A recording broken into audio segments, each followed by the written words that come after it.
Richard Kilbon here. I'd like to talk to you today about a subject that I really love. It's the subject of unknown unknowns. It's the subject of finding things around you that will really impact your business that you just haven't thought of yet. You know what, Richard, actually, I find in life and in business, so many times things come out of nowhere at me. Like when you talk about unknowns, it's like those big surprises, like, oh no. Is there a way to benefit from unknowns in life and say specifically in business? Well, there's two ways. One way is knowing how to embrace obstacles and how to work around them, and sort of the discipline of making opportunities about obstacles. But there's a whole second way that very few people know how to leverage and how to take advantage of, and that is diving deep to find things that you don't know. And there's two things you don't know. For instance, you might be curious about what your customers are thinking. Those are unknowns. But what I'm talking about is things you don't even know you don't know, the unknown unknowns. We can get at those and use that to help prognosticate the future and help move ourselves down the road 5 or 10 years. Richard, does that mean the unknown unknowns have a bigger impact than the things that we can plan? They can definitely. How many businesses have you read about that had BlackBerry had it all figured out. They had the best keyboard in the world. But what happened?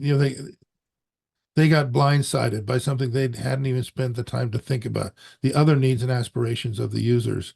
So, a known frustration or missing the mark a little bit in some regard, you're going to recover.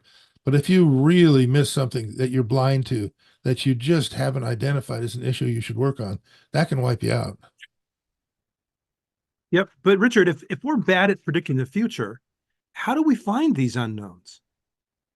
Well, the first thing is knowing what not to do.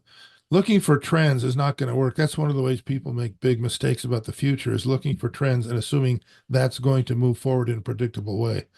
The other thing that doesn't work is finding an expert to help you. For the same reason, experts know what's going on now, what they've experienced, what they've seen in their lives, but they can't prognosticate the future either.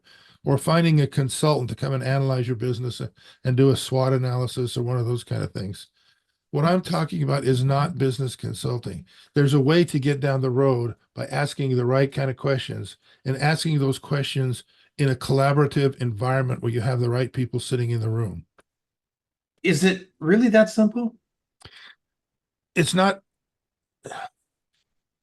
It's not that simple. It seems simple. It seems like it should be.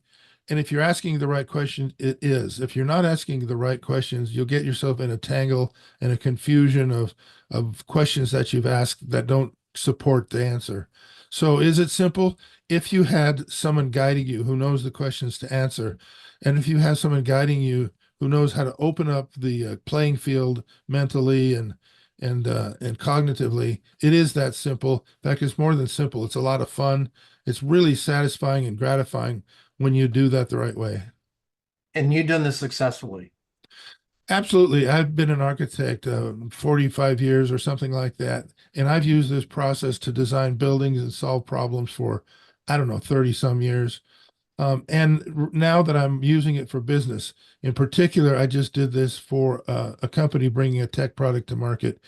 And in the end of that process, about a 4 hour process, I understand that the customer was thrilled with what we did and was, really excited with the outcome and basically said, I've never seen consulting like this. Nobody's done anything like this for us before. Very excited client. And yes, I've got decades doing this. If we're interested in maybe finding out a little bit more about this and if it's appropriate for what we're doing, how do we get a hold of you? LinkedIn is the best place to find me. Just find my name, Richard Kilbon, on LinkedIn, and let's have a discussion. Excellent. Thank you, Richard.